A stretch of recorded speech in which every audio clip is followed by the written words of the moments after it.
ఇంకా అప్రూవర్లు చేయడం అనేది ఒక ఆనవాయితీ అయితే కనుక రేపు పొద్దున్న నుంచి ప్రతి కేసులో ఈ అప్రూవర్షిప్ అనేది సరిపోని వాళ్ళని టార్గెట్ చేయడానికి ఉపయోగించే ఒక అస్త్రంగా ఉపయోగపడుతుంది తప్ప ఈ అప్రూవర్షిప్ అనేది వాస్తవాలు బయటికి రావడానికి నిజంగా ఉపయోగపడే పరిస్థితి ఉండదు.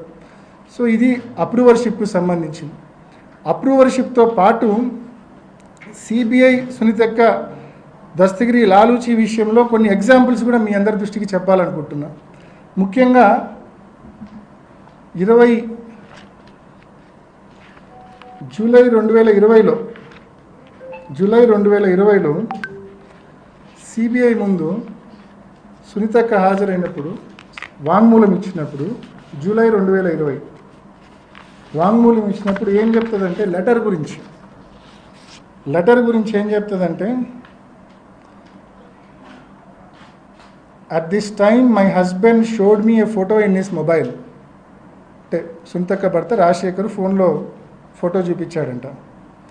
The said photo was purported letter written by my father and mentioning there in the name of Prasad driver as suspect killer. The said photograph was forwarded through Krishna Reddy to my husband. After this, I got afraid and suspicious as well that it may have been a fabricated letter in order to put the blame on Prasad and that he may be killed if the letter comes out.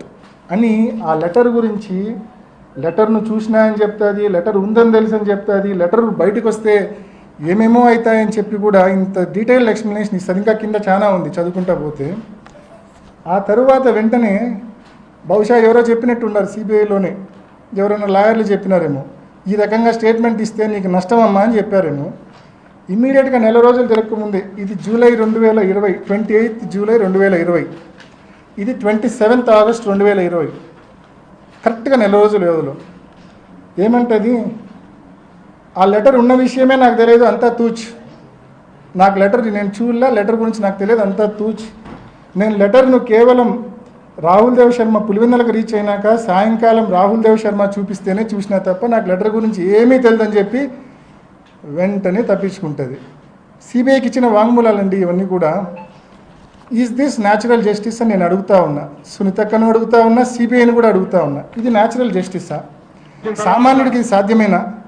CBI దగ్గర ఒక వాంగ్మూలం ఇచ్చి నెల తిరగకుండానే నా వాంగ్మూలం అది కాదు, నేను అసలు చూడలే వినలే, దాని గురించి నాకు ఏమీ తెలియదంటే అటువంటి వాంగ్మూలం అసలు రికార్డు చేస్తారా? నెల తిరగకుండానే వాంగ్మూలం, మళ్ళీ రెండో వాంగ్మూలం నాకేం తెలియదంటే రికార్డ్ చేశారు.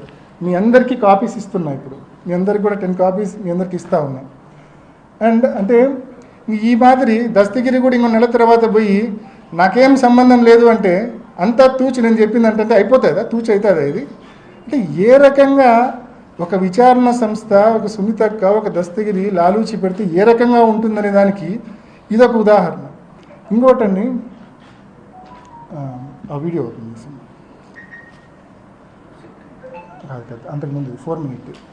ఇంకోటి ఇన్సిడెంట్ జరిగిన వెంటనే, ఇది కూడా వీళ్ళ యొక్క ఒప్పందం చూపించే వీడియోనే. ఇది కూడా ఇన్సిడెంట్ జరిగిన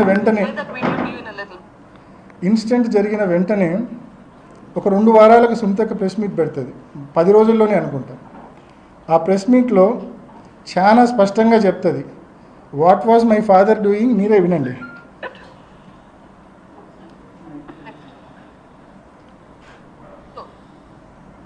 ఎందుకు ఇట్లా జరుగుతుంది, what exactly is happening behind the scenes? నాన్నగారు ఏం చేస్తున్నారు ఈ మధ్య కాలంలో? Is working very very hard. Last couple of months or years he's been working extremely hard. ఏం పని చేస్తున్నారు? Is working. అవినాష్ని ఎంపీ చేయడానికి ఏమేం చేయాలనో ఆలోచిస్తున్నారు. Is working on that. జగనన్నని సీఎం చేయడానికి ఏమేం చేయాలో ఈస్ వర్కింగ్ ఆన్ దట్. నాన్న చనిపోయింది 15th మార్నింగ్ అయితే 14th ఈవినింగ్ రాత్రి 10 గంటల వరకు కూడా జమ్మల్మడుగులో లాస్ట్ మీటింగ్ అల్లే ప్రభావతమ్మ గారితో, అక్కడ local leader, trying to convince Alle Prabhavathamma garu aunty garu to support Avinash. This has been his agenda, trying to raise people's support so that Avinash would win in the elections. ఇది మన సుంతక్క మాట్లాడింది సరిగ్గా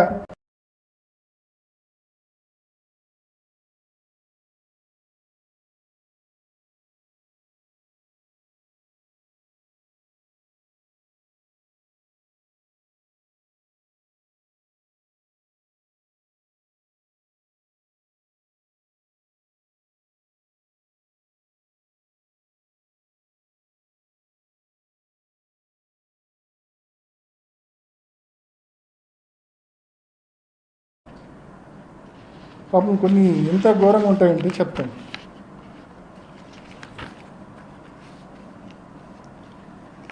దీంట్లో స్పష్టంగా అప్పుడప్పుడు ఆయనతో కలిసి భోంచేసే వాళ్ళని చెప్పి Sunil Yadav and Umashankar Reddy came to meet Vivekananda sir at his residence every 2 or 3 days. On 2 occasions, I also saw Sunil Yadav and Umashankar Reddy and Gangireddy take breakfast with sir. ఇంట్లో పనిచేసే సర్వెంట్ ఇచ్చిన వాంగ్మూలమే పండింటి రాజశేఖర్. ఇంకా చెప్తాడు చాలా ఇతను. ఇంకా కొన్ని పర్సనల్స్లోకి నేను పోదలుచుకోలేదు, ఎందుకంటే అవి పోవడం కరెక్ట్ కూడా కాదు కాబట్టి. బట్ ఒకటైతే చెప్పాలనుకున్నా దీంట్లో నుంచి, ఇంకా డ్రైవర్ ప్రసాద్ది కూడా వాంగ్మూలం ఉంది, మీకు అందరికీ ఇస్తున్నా కాబట్టి మీరు కూడా చదవండి. చివరి 2 సంవత్సరాలు వివేకానంద రెడ్డి గారు ఎంత దుర్భరమైన జీవితం, పాపం ఎంత ఇబ్బంది పడ్డాడు ఆయన అని చెప్పి స్పష్టంగా వీళ్ళ వాంగ్మూలాలు చదివితే మీకు అర్థమవుతుంది. అసలు he was desperately waiting for some big money. పెద్ద ఎత్తున డబ్బు వచ్చే పరిస్థితికి వచ్చే దానికోసం వెయిట్ చేస్తూ ఉన్నాడని చెప్పి దీంట్లో ఉంది. Sir's anxiety and eagerness to receive money kept on increasing and I heard him talk desperately about money. He is consuming excessive alcohol and cigarettes and also lies down on the stairs. Sometimes I carried Vivekananda sir inside his house. ఎక్సెస్గా మందు ఎక్కువ తాగి ఇంటి బయట steps మీద ఆయన పడిపోతే తాను ఎత్తుకొని పోయి బెడ్రూమ్లో పండబెట్టేవాడిని అని చెప్పి స్వయంగా ఇంట్లో పనిచేసే సర్వెంట్ చెప్తా ఉన్నాడు. అంటే మీ తండ్రిని చివరి రోజుల్లో నిరాదరణకు గురి చేసి ఎందుకు నిరాదరణకు గురి చేశారు? ఎందుకు ఈ రకంగా ఆదరణ లేకుండా నిరాదరణకు గురి చేశారు? కేవలం వివేకానంద రెడ్డి సార్ ఆ డబ్బు డైమండ్స్ రూపంలోనో బెంగళూరు స్థలం రూపంలోనో ఆ డబ్బు వస్తే ఆ డబ్బులో సింహభాగము వీళ్ళకు సెకండ్ ఫ్యామిలీకి, షమీన్ గారికి, వాళ్ళ పిల్లాడికి ఇవ్వాలని చెప్పి ఆయన భావించాడు కాబట్టి పూర్తిగా వదిలేశారు. ఆయన చెక్ పవర్ రద్దు చేశారు. ఆయన ఏ ఆస్తి అమ్మే పరిస్థితి లేదు, వ్యాపారాల నుంచి డబ్బు డ్రా చేసే పరిస్థితి లేదు. ఏ ఆస్తి అమ్మాలన్నా కూడా వీళ్ళ నాలెడ్జ్లో లేకుండా అమ్మలేడు. Joint check power, joint registration చేయాలి. సో ఈ మాదిరి ఆయన్ను పూర్తిగా బిగించారు. ఆయనకి ఈ రకంగా ఏదైనా స్థలంలోనో డైమండ్లోనో ఆదాయం వస్తే తప్ప ఈ సెకండ్ ఫ్యామిలీకి హెల్ప్ చేయలేని పరిస్థితి. ఇటువంటి దుర్భర పరిస్థితుల్లోకి ఆయన నెట్టివేసింది మీరు కాదా అని నేను అడుగుతా ఉన్నా. సుంతక్కను స్పష్టంగా నరెడ్డి రాజశేఖర్ గారిని అడుగుతా ఉన్నా. మరి ఈ రకంగా ఆయన డెస్పరేషన్లోకి గురి చేసి ఎక్కువ ఎక్సెసివ్ ఆల్కహాల్ కన్జ్యూమ్ చేసి సిగరెట్లు తాగి స్టైర్స్ మీద బయట పడిపోయే పరిస్థితి, ఇంట్లో పనిచేసే వాళ్ళు ఎత్తుకొని పోయి బెడ్రూమ్లో పండబెట్టే పరిస్థితికి మీరు తీసుకొచ్చారంటే, మీ ఓన్ వాంగ్మూలాల్లో కనిపిస్తూ ఉన్నాయంటే, ఏ రకంగా మీ తండ్రిని చివరి రోజుల్లో సంవత్సరాల్లో మీరు ఏ రకంగా 2-3 సంవత్సరాల్లో మీరు ఏ రకంగా నెగ్లెక్ట్ చేశారనేది ఇంతకంటే స్పష్టంగా ఇంకా ఏ రకంగా మనం చెప్పగలమనేది ఒకసారి ఆలోచన చేయమని కోరుతా ఉన్నా. సో ఇటువంటి విచారణ, ఇటువంటి లోపభూయిష్టమైన విచారణ అడ్డం పెట్టుకొని సంవత్సరం రోజులుగా మా నాన్న లోపలేసినారు. దాదాపు 3 ఏళ్ళుగా 2.5 సంవత్సరాలుగా మరి శంకరన్న లోపలుండి ఈ మధ్య బెయిల్ మీద వచ్చారు. మరి ఈ రకంగా ఒక హియర్సే ఎవిడెన్స్ను బేస్ చేసుకొని గూగుల్ టేక్అవుట్ అంటారు, అది కూడా మీకు చెప్పాలా. నిన్న ప్రెస్ మీట్లో నేను చూసిన, నేను సహజంగా చూను వీళ్ళ ప్రెస్ మీట్లు, నిన్నెందుకో చూసిన. గూగుల్ టేక్అవుట్ గురించి మాట్లాడినారు. గూగుల్ మ్యాప్స్, గూగుల్ టేక్అవుట్ 2 ఒకటే అని చెప్పే ప్రయత్నం చేసింది. పొరపాటున కూడా ఒకటి కాదు. గూగుల్ మ్యాప్స్లో మనం ఒక లొకేషన్కి పెడితే లొకేషన్కి స్పష్టంగా తీసుకొని పోతుంది Google map. Google takeout is not accurate location కాదు. గూగుల్ టేక్అవుట్ యొక్క యాక్యురసీని గూగులే సర్టిఫై చేయట్లేదు. 20 మీటర్ల నుంచి 1000 మీటర్ల వరకు దాని యొక్క కరెక్షన్ ఫ్యాక్టర్ ఉంటుంది. నెంబర్ 1. నెంబర్ 2, నువ్వు ఫోన్లో వైఫై వాడితే ఒక మాదిరి యాక్యురసీ ఉంటుంది, ఫోన్లో మొబైల్ డేటా వాడితే ఒక మాదిరి యాక్యురసీ ఉంటుంది. సో ఈ మాదిరి దాని యాక్యురసీ అనేది ఇంట్లో ఉంటే ఒక మాదిరి యాక్యురేట్ ఉంటుంది, ఇంటి బయట ఉంటే ఒక మాదిరి యాక్యురేట్ ఉంటుంది. సో గూగుల్ టేక్అవుట్ నువ్వు ఈరోజు ఎక్కడున్నావు అనేది 3 ఏళ్ల తర్వాత నువ్వు తీసింది అది, and it can be fabricated also. So ఆ రకమైనటువంటి లోపభూయిష్టమైన గూగుల్ టేక్అవుట్ని అడ్డం పెట్టుకొని ఒకటి దస్తగిరి హియర్స్ ఎవిడెన్స్ అండి.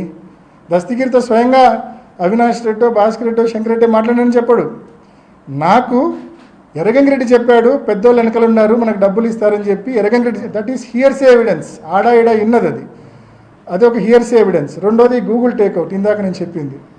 ఈ గూగుల్ టేక్అవుట్ ఆధారంగా అంటే ఇప్పుడు మా కాంపౌండ్లో ఉన్నాడన్న వ్యక్తి పులివెందుల ఆర్టీసీ బస్ స్టాండ్ దగ్గరే ఉండొచ్చు 1000 మీటర్ల కరెక్షన్ ఫ్యాక్టర్ అంటే. So and note this point, it can be fabricated also. So అటువంటి and 1 year back first IO ఉన్నప్పుడు ఇదే గూగుల్ టేక్అవుట్ సునీల్ యాదవ్ ఫోన్లో నుంచి చేసినారు 2 years బ్యాక్. ఆ రోజు ఏం లోపం కనిపించలేదు వీళ్ళకు. రామ్ సింగ్ సునీత కాంబినేషన్ కలిసినాకనే ఎందుకు లోపం కనిపిస్తూ ఉంది? రామ్ సింగ్ సునీతక్క కాంబినేషన్ కలిసినాకనే ఎందుకు లోపం కనిపిస్తూ ఉంది అంటే గూగుల్ టేక్అవుట్ను ఫ్యాబ్రికేట్ చేసినారా? పోనీ ఇది కూడా ఇంకొక ఉదాహరణ చెప్తా మీకు. ఇందాక 4-5 ఉదాహరణలు చెప్పా, ఇంకో ఉదాహరణ చెప్తా. గూగుల్ టేక్అవుట్ గురించి వాళ్ళు కోర్టులో కౌంటర్ వేస్తారు, వాళ్ళు కోర్టులో అఫిడవిట్ వేశారు. నేను కూడా గూగుల్ టేక్అవుట్ గురించి స్పష్టంగా వాళ్ళు బాగా నమ్మే వాళ్ళ అప్రూవర్ దస్తగిరి స్టేట్మెంట్కు ఈ గూగుల్ టేక్అవుట్కు వ్యత్యాసం ఉంది. వాళ్ళు ఏమంటారు, 2:30-3 వరకు ఈ తతంగం అంతా జరిగింది ఆ ఇంట్లో అని చెప్తారు. మధ్యలో 1:50కి మా ఇంటికి వచ్చినట్టు చెప్తారు. అంటే వాళ్ళ ఓన్ అప్రూవర్ స్టేట్మెంటే వీళ్ళ గూగుల్ టేక్అవుట్ థియరీని డిస్ప్యూట్ చేస్తూ ఉంది. సో ఈ అంశం మేము కోర్టులో నేను కౌంటర్ అఫిడవిట్ వేసినప్పుడు వెంటనే మళ్ళీ దానికి ఏం చెప్పారు తెలుసా? మీ అందరూ చూసి ఉంటారు. దానికి కౌంటర్ మళ్ళీ సిబిఐ ఏమని వేసింది తెలుసా? లేదు మాది పొరపాటు, మేము కోర్టుకు సమర్పించింది. ఎందుకంటే వాళ్ళు పొరపాటును ఒప్పుకోలేదు అనుకోండి, వాళ్ళ అప్రూవర్ థియరీ దస్తగిరి చెప్పిందంతా అబద్ధమని ఒప్పుకోవాల్సి వస్తుంది పొరపాటును ఒప్పుకోకుంటే. దాన్ని వాళ్ళు ఎలా కవరప్ చేసుకున్నారంటే కోర్టులో కౌంటర్ ఏమని వేశారంటే లేదు మేము ఏదైతే సమయం మెన్షన్ చేసినామో కోర్టుకు వేసిన అఫిడవిట్లో అది Greenwich mean time, GMT Greenwich mean time, దానికి ఇండియన్ స్టాండర్డ్ టైం ఐఎస్టీ గన చూపాలంటే కనుక ఒక 5:30 గంట యాడ్ చేయాలా అని చెప్పి వాళ్ళే కౌంటర్ వేసినారు కోర్టుకు. సిబిఐఏ కౌంటర్ వేసింది. అంటే వాళ్ళ అలిగేషన్స్ను వాళ్ళే తప్పు పట్టుకున్నారు. అంటే దానికి అది జిఎంటీకి ఐఎస్టీకి మధ్య 5:30 గంట వ్యత్యాసం ఉంది. సో ఆ 5:30 గంట వ్యత్యాసం నేపథ్యంలో ఇంకా టైమింగ్సే మారిపోతాయి పూర్తిగా. సో ఇంత ఇల్లాజికల్ నిందలు వేసిన తర్వాత మేము కోర్టులో అఫిడవిట్ వేసిన తర్వాత మళ్ళీ 4 గడుచుకొని దాన్ని కరెక్ట్ చేసుకోవడం. నేను కనీసం ఈ అరగంటలో మీకు 5-6 ఉదాహరణలు చెప్పా. ఏ రకంగా సిబిఐ సునీతక్క ప్రతిసారి నేను వాళ్ళ తప్పులు ఎత్తి చూపడము, వాళ్ళు దాన్ని కరెక్ట్ చేసుకోవడము. కానీ ఒక అబద్ధాన్ని ఏం చేస్తే నిజమవుతుంది? అది మీరు ఎన్ని తిప్పలు పడితే అది నిజమవుతుంది? అది నిజమయ్యే సమస్య లేదు, ఎందుకంటే అది అబద్ధం కాబట్టి నాకు న్యాయ వ్యవస్థ మీద సంపూర్ణమైన విశ్వాసం ఉంది. వీళ్ళందరూ కుట్ర పన్ని చంద్రబాబు నాయుడు గారి కుట్రలో పావులుగా మారి, ఏబిఎన్ రాధాకృష్ణకు తొత్తులుగా మారి, వీళ్ళందరూ నన్ను ఎంత అటాక్ చేసినా కూడా నేనైతే ఏ తప్పు చేయలేదు, ఏ రోజు కుంగిపోను. అండ్ స్పష్టంగా చెప్తా ఉన్నా, నాకు న్యాయ వ్యవస్థ మీద సంపూర్ణమైన విశ్వాసం ఉంది. తప్పకుండా నిజం నిలకడ మీద తెలుస్తుంది. రాబోయే రోజుల్లో తప్పకుండా ఫ్యాక్ట్ అనేది బయటికి వస్తుంది. సిబిఐ చేసిన విచారణకు వాళ్ళు లెంపలేసుకొని మళ్ళీ రియల్ వర్షన్కు వెనక్కి పోవాల్సి వస్తుంది. ఆ రోజు తప్పకుండా వస్తుందని సంపూర్ణ విశ్వాసంతో నేను చెప్తా ఉన్నా.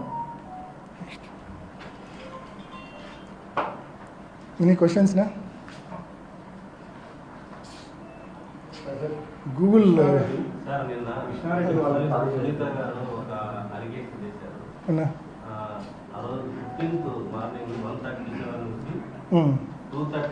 ఇది కదన్నా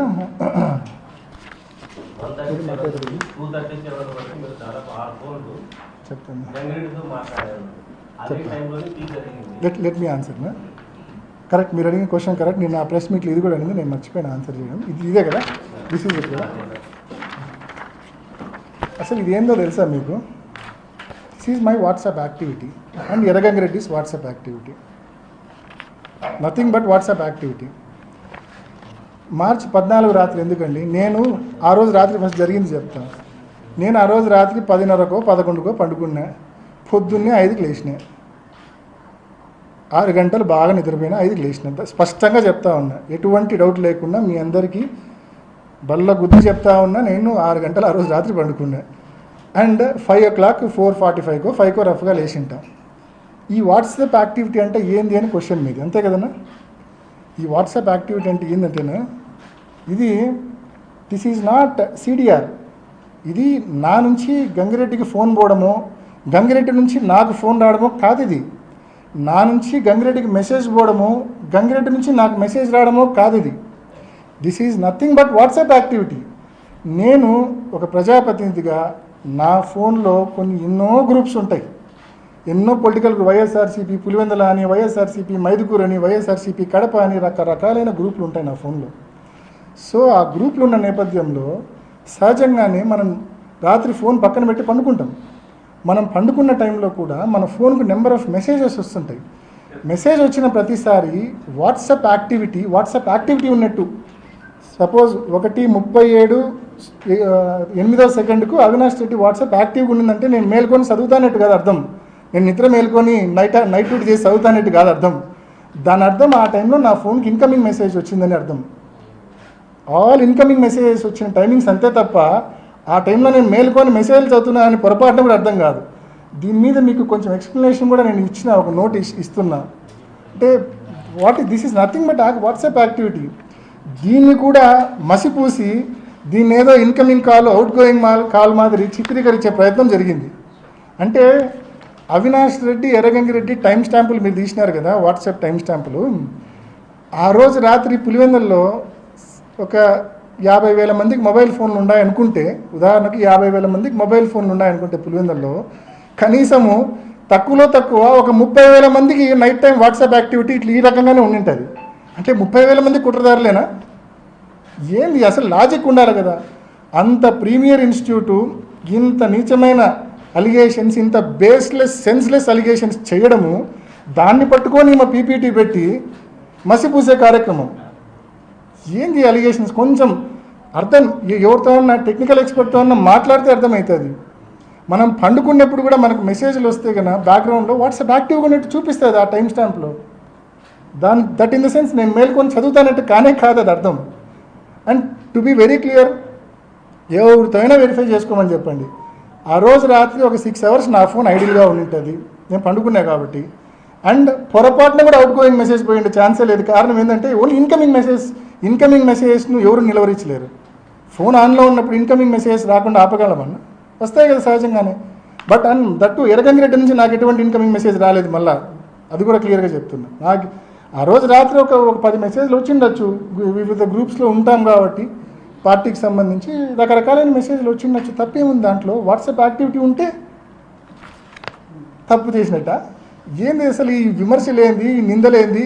అసలు నేను చెప్పిన హియర్స్ ఎవిడెన్స్లో కానీ, నేను చెప్పిన ఆ గూగుల్ టేక్అవుట్లో కానీ, ఇందాక చెప్పిన ఈ వాట్సాప్ యాక్టివిటీలో కానీ ఏమన్నా బేస్ ఉందా ఒకసారి మీరు ఆలోచించండి. కొంచెమన్నా బేస్ ఉందా ఒకసారి మీరు ఆలోచించండి. మీ విజ్ఞతగా నేను వదిలేస్తాను, వాళ్ళ విజ్ఞతగా నేను వదిలేస్తాను, నన్ను విమర్శించే వాళ్ళ విజ్ఞతగా నేను వదిలేస్తాను. ఎంత నీచమంటే ఈ 3 ఏళ్ళుగా ఎంత ఘోరంగా క్యారెక్టర్ అసాసినేషన్ చేసినారంటే, ఈ కేసు వల్ల నన్ను ఎన్ని ఇబ్బందులు పెట్టినారంటే, మా కుటుంబం ఎంత సఫర్ అయిందంటే, మా నాన్న వయసు 74 ఏళ్ళు, లోపల జైల్లో మగ్గుతాడు సమస్యలతో. ఆయన ఏం కర్మ పాపం, ఏం తప్పు చేసినాడని ఈ రోజుకి ఆయన ఒకే ప్రశ్న, నేను నా జీవితం అంతా ఎవరికి తెలిసి ద్రోహం చేయాలని, నాకేంది ఈ కర్మ అని బాధపడతాడు. పులివెందుల్లో ప్రతి ఒక్కరికి తెలుసు మా నాన్న ఎవరికి తెలిసి ఎవరికి ద్రోహం చేయలే. అటువంటి వ్యక్తిని అన్యాయంగా లోపలేసినారు. ఆ ఉదయ్ అనే పిల్లోడు, వాని మీద అలిగేషన్ ఏంది, మధ్యరాత్రి 4 గంటలకు రోడ్లో తిరుగుతానంట. రోడ్లో తిరిగితే రోడ్లో తిరిగితే కేసులో ఇరికిచ్చేస్తారా? ఏమన్నా అలిగేషన్సా అండి? అన్యాయంగా మనుషులను లోపలేసి వ్యవస్థల్లో వాళ్ళకున్న పలుకుబడి ద్వారా చంద్రబాబు నాయుడు గారిని ఉపయోగించుకొని, ఢిల్లీలో ఉండే బీజేపీలోని టీడీపీ పెద్దలను ఉపయోగించుకొని సర్వనాశనం చేసినారు. దీన్ని ఈ కేసును రాజకీయం చేసి చంద్రబాబు చేతిలో పావులుగా మారి మమ్మల్ని సర్వనాశనం చేసినారు. చాలా ఇబ్బందులకు, చాలా నరక యాతనకు గురి చేసినారు మమ్మల్ని. అయినా ఐ స్టిల్ సే, ఇంత అనుభవించిన తర్వాత కూడా, ఏ తప్పు లేకుండా ఇంత అనుభవించిన తర్వాత కూడా చెప్తున్నా, ఎవడో అంటాడు యాంటిసిపేటరీ బెయిల్ వస్తే నాకు పెద్ద రిలీఫ్ అని. ఏందా రిలీఫ్? నేను ఏమైనా చేసింటే కదా నాకు రిలీఫ్. నేను నరకం అనుభవిస్తాను. నాకు అది రిలీఫ్ ఎట్లయితుంది? నాకు సంబంధమే లేదు ఆ కేసుతో. యాంటిసిపేటరీ బెయిల్ వస్తే అది రిలీఫ్ వచ్చినట్టంట. ఇది నోటికి వచ్చింది మాట్లాడతారు. సాక్ష్యాలు తారుమారయ్యాయనేది నిర్ధారిస్తుంది సిబిఐ. మీరు వెళ్ళే సమయానికి 9 మంది అక్కడ ఉన్నారని మీరు చెప్తున్నారు. 9 మందిలో ఎవరు కూడా లోపలికి వెళ్ళనివ్వట్లేదు, తలుపులు వేసేసి చేశారు. మీరు వెళ్ళిన తర్వాత ఈ సాక్ష్యాలు తారుమారు ప్రక్రియ జరిగింది అంటున్నారు. ఆ 9 మందిలో ఎవరైనా చేసింటారని లేదు. నేను let me be very clear to answer. మనము 6:30కి పోయినాం. ఇందాక నేను చెప్పినట్టు 6:30కి పోయినాం. 7:10 వరకు వాళ్ళ సిబిఐ రికార్డు ప్రకారం కూడా 7:10 వరకు ఎర్రగంగిరెడ్డి, శంకరయ్య సిఐ వీళ్ళందరూ వచ్చే వరకు కూడా that scene of crime was intact. పోలీసులకు ఎవరు ఇన్ఫార్మ్ చేసింది? నేను. వాళ్ళు కాదు ఇన్ఫార్మ్ చేసింది. మర్డర్ అని తెలిసి, లెటర్ ఉందని తెలిసి, ఆయన డెత్ నోట్ ఉందని తెలిసి వాళ్ళు కాదు ఇన్ఫార్మ్ చేసింది. వాళ్ళ డ్యూటీ, వాళ్ళ రెస్పాన్సిబిలిటీ వాళ్ళు నిర్వర్తించలేదు. సునీతక్క, రాజశేఖర్ అండ్ శివప్రకాష్ వాళ్ళు ఇన్ఫార్మ్ చేయలేదు. 7:10కు గంగిరెడ్డి వచ్చిన తర్వాత ఈ తతంగం జరిగిందనేది సిబిఐ కేసులో కూడా ఉండేది. నా ప్రశ్న ఏంటంటే, అవినాష్ రెడ్డికి అటువంటి తప్పుడు ఉద్దేశాలు ఉంటే అవినాష్ రెడ్డి పోయింది 6:30కి. 7:10 వరకు ఏం చేస్తాడబ్బా అవినాష్ రెడ్డి అక్కడ? అంటే మేము పోయినప్పుడు it was very simple atmosphere. లోపల 5 మంది, లోపల బయట 4, 9 మంది. 7:10కి కొన్ని వందల మంది ఉన్నారు కదా. అసలు గంగిరెడ్డికి ఫోన్ చేసిందే శివప్రకాష్ రెడ్డి కదా. అసలు గంగిరెడ్డి రాకుంటే అది ఉండేదే కాదేమో, అసలు స్క్రీనింగే జరిగిండేది కాదేమో బహుశా. So simple.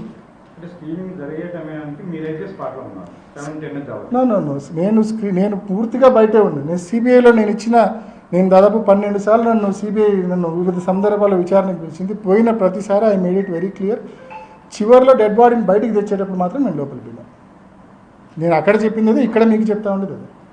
వాళ్ళు అడిగే ఉద్దేశం ఏంటంటే, ఒక సిట్టింగ్ ఎంపీగా ఉన్నారు మీరు అప్పటికి, మీకు అంతా తెలుసు. అక్కడ అది మర్డర్ అనే నిర్ధారణ కూడా మీరు అప్పటికే వచ్చారు. మరి దాన్ని ఆ సీన్ ఎట్లా ప్రొటెక్ట్ చేయాలి ఏంటి? అందులో మీరు చెప్తే కాదని వాళ్ళు ఎవరు లేరు, కాదని చెప్తాను. Erra Gangi Reddy how close he is to వివేకం పెదన అనేది నేను చెప్పాల్సిన పని. అంటే మేమందరికంటే కూడా Erra Gangi Reddy is quiet close to వివేకం పెదన. రెండోది నేను చెప్పాలనుకుంది ఏంటంటే, ఈ హార్ట్ అటాక్ థియరీ గురించి మీరు ఇండైరెక్ట్గా నన్ను అడుగుతున్నారు. నేను చెప్పాలనుకుంది ఏంటంటే, అది మా స్టేట్మెంట్. హార్ట్ అటాక్ థియరీ మా దగ్గర నుంచి రాలేదండి పొరపాటున కూడా. ఇన్ఫ్యాక్ట్ సునీతక్క, సిబిఐ చాలా మందితో తప్పుడు సాక్ష్యాలు చెప్పడానికి ట్రై చేసినారు. చివరికి వాళ్ళ ఇంట్లో పనిచేసే లక్ష్మీదేవో, వాళ్ళ దగ్గర ఉండే ఎర్రంరెడ్డిపల్లె జగదీష్ రెడ్డో, లేదా వాళ్ళ ఇంట్లో పనిచేసే లక్ష్మీదేవి కొడుకో, ఇట్టటోళ్ళతో, ఇంట్లో పనిచేసే వాళ్ళతో తప్పుడు వాంగ్మూలాలు ఇప్పించగలిగినారేమో కానీ, లేకుంటే వాళ్ళ ఇన్ఫ్లుయెన్స్కి గురైన వాళ్ళతో తప్పుడు వాంగ్మూలాలు ఇప్పించగలిగినారేమో కానీ, వాస్తవంగా అయితే చాలా మందితో తప్పుడు వాంగ్మూలాలు, ఈ శశికళ అండ్ కో ఉన్నారు కదా 4, వాళ్ళతో సిబిఐ తప్పుడు వాంగ్మూలాలు తీసుకునే ప్రయత్నం చేసింది. వాళ్ళని పిలిచి, అవినాష్ రెడ్డి మీరు గేట్ దగ్గర నిలబడుకుంటే వివేకం సార్ హార్ట్ అటాక్ చనిపోయినట్టు చెప్పమని వాళ్ళు ఇన్ఫ్లుయెన్స్ చేసినారు. ప్రెజర్ పెట్టినారు వాళ్ళను, శశికళ అక్క వాళ్ళను, గేట్ దగ్గర ఉన్న వాళ్ళను. బట్ ఆయన మాకు అట్లా చెప్పలే, మేము చెప్పము అని. ఇంకొక వ్యక్తి గేట్ దగ్గర హిమకుంట్ల వాసి, నేను సిబిఐలో పేరు కూడా చెప్పిన, ఆ వ్యక్తి గేట్ దగ్గర కొంచెం గట్టిగా మాట్లాడి లోపల పోతాడు. నేను ఆ వ్యక్తి పేరు కూడా సిబిఐలో చెప్పిన. ఆ వ్యక్తి ఇంటికి సునీతక్క, రాజశేఖర్ 2 సార్లు పోయినారు. అన్న నువ్వు మా నాన్నకు బాగా, హిమకుంట్ల గ్రామవాసి, అన్న నువ్వు మా నాన్నకు మంచి శిష్యుడివి, నువ్వు మా నాన్న ఈ రకంగా చనిపోయినాడు, నువ్వు సిబిఐ దగ్గర వాంగ్మూలం ఇవ్వాలన్నా అన్నారు. లేదమ్మా నేను ఉన్నట్టు చెప్పమంటే ఎక్కడైనా చెప్తామ్మా, మేము చెప్పినట్టు చెప్పాలా ఆయన మీద ప్రభావితం. ఏంది అంటే, అవినాష్ నీకు గుండెపోటు అని చెప్పినాడని చెప్పాలన్నా నువ్వు అని. ఎందుకు ఇంత తాపత్రయం అవినాష్ మీద ఈ కేసు గుండెపోటుని తోయడానికి? మీకు కావచ్చు, చంద్రబాబు నాయుడు గారికి కావచ్చు, ఏమంత తాపత్రయము? నేను అడుగుతున్నా ఒకటి సింపుల్గా, ఇది ఇందాక మన ఢిల్లీలో కాన్స్టిట్యూషన్ క్లబ్లో మా అక్క ప్రెస్ మీట్ పెట్టి చెప్పింది. ఏదైనా ఒక కేసు అంట అది వాస్తవమే తను చెప్పింది. ఆ ఇన్సిడెంట్ జరిగిన వారం 2 వారాల లోపల ఛేదిస్తేనే ఛేదించినట్టు, ఆలస్యం అయ్యే కొద్దీ ఛేదించడం కష్టము అని చెప్పింది. కరెక్టా? మీరు కూడా విన్నారు కదన్నా. మరి అదే మా సుంతక్క, అదే నర్రెడ్డి రాజశేఖర రెడ్డి గారు చనిపోయిన రోజు మార్చి 15, 2019 సిట్కి స్టేట్మెంట్లు ఇచ్చారు. ఏమని ఇచ్చారు తెలుసా? మాకు కృష్ణారెడ్డి ఫోన్ చేసినప్పుడు మా నాన్నకు గాయాలున్నాయి, బాత్రూంలో పడి ఉన్నాడు అంటే మా నాన్నకు గతంలో కూడా హార్ట్ ప్రాబ్లం ఉన్నందున బహుశా హార్ట్ అటాక్ వచ్చి అందువలన కింద పడి తలకు ఏదైనా తగిలి గాయాలై ఉంటాయేమో అని ఊహించి కృష్ణారెడ్డిని ఆ విధంగా పోలీసులకు ఫిర్యాదు చేయమని చెప్పినాము. ఇది ఎవరండి? అవినాష్ రెడ్డి కాదు చెప్పింది, నర్రెడ్డి సునీత గారు, నర్రెడ్డి రాజశేఖర రెడ్డి గారు. వాళ్ళు సిట్కి ఇచ్చిన వాంగ్మూలం ఇది.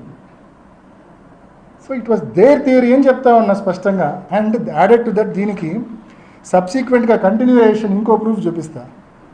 వీళ్ళందరూ కలిసే కదా రాజశేఖర రెడ్డి గారు, శివప్రకాష్ రెడ్డి గారు, సునీతమ్మ హైదరాబాద్ నుంచి అంతా కలిసే కదా బయలుదేరింది. ఇందాక నేను చదివి వినిపించింది సునీతక్కది, రాజశేఖర్ వాళ్ళ ఇద్దరు స్టేట్మెంట్లో ఉంది. హార్ట్ అటాక్, స్టంటు, కింద పడినాడు, తల గాయమైంది. ఇది Adinarayana Reddy SIT investigation attend అయినాక బయటకు వచ్చి ఇచ్చిన స్టేట్మెంట్. స్పష్టంగా చెప్తాడు. శివప్రకాష్ రెడ్డి ఆయన కొడుకు వాళ్ళిద్దరు కూడా ఇట్లా గుండెపోటుతో చనిపోయినట్టు మీరు వినండి. అధికారులు టీడీపీ ఎమ్మెల్సీ బీటెక్ రవి, మాజీ మంత్రి ఆదినారాయణ రెడ్డి, డ్రైవర్ దస్తగిరి ప్రకాశ్లను ప్రశ్నించారు. ఇద్దరు నుంచి వివరాలు సేకరించారు. వివేకానంద రెడ్డి మార్చి 15 నాడు ఉదయాన్నే నేను విజయవాడలో ఉన్నప్పుడు టీవీ వివేకానంద రెడ్డి గారు గుండెపోటు వలన చనిపోయినాడనే వార్త మేము విజయవాడలో ఉన్నప్పుడు జరిగినది. ఆ రోజు నేను నాతో పాటు శేఖర్ రెడ్డి అని మా కజిన్ ఒక ఆయన కాంట్రాక్టరు, శివప్రకాష్ రెడ్డి వివేకానంద రెడ్డి గారి యొక్క సొంత బావమరిది ఫోన్లో దొరికినప్పుడు నేను చెప్పిన మాట సారీ చెప్పినా బాధాకరంగా ఎందుకు నా ఇట్లా జరిగిందంటే ఆయన ఎక్కువ సిగరెట్ తాగేవాడని, స్టంట్ వేసినారని, వామిటింగ్ వల్ల జరిగిందనే విషయం చెప్పిన తర్వాత వాళ్ళ కొడుకు కూడా నాతో మాట్లాడితే అదే విషయం చెప్పినాడు. ఈరోజు అన్ని విషయాలు ప్రస్తావనకు వచ్చినాయి. మీకు పరమేశ్వర రెడ్డి తెలుసా, రవీంద్రనాథ్ రెడ్డి బీటెక్ ఎలా పరిచయము, ఇంకా ఎలా జరిగి ఉండొచ్చు అని వివిధ ప్రశ్నలు వేసినప్పుడు ఒకటే చెప్పిన, మీ అందరికీ మనసాక్షి తెలుసు, మనసాక్షి తెలుసు. విన్నారు కదా స్పష్టంగా.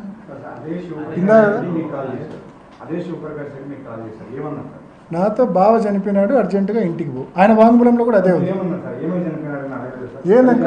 ఏంది అంకుల్ మీరు మాట్లాడేది అంటే అవునమ్మా అని కొంచెం వీపింగ్ టోన్తో మాట్లాడారు. అర్జెంటుగా పోమ్మా, మేము ఊరం లేము.